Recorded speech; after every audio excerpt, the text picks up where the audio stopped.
Video update ang ulit tayo dito sa LDRC na pang drifting car. So ayan, makikita po ninyo kung naghanap po kayo ng pangregalo, napakaganda po nito, sa karton pa lang niya. Talagang magugustuhan po ito ng pagre-regalohan po ninyo. So yung RC car na ito, pwede po ito pambata or pang adult.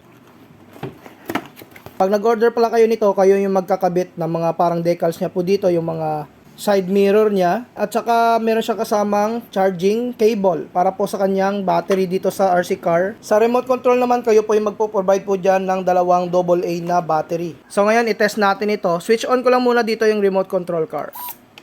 Yung kanyang manibela dito, proportional na po yan, kagaya po nito. Ayan, makikita po ninyo. So sumusunod po siya sa galaw ng kanyang manibela. Yung malupit din dito, may mga function po siya dito, kagaya po nito. Ayan. So ngayon, test na natin ito pang drift.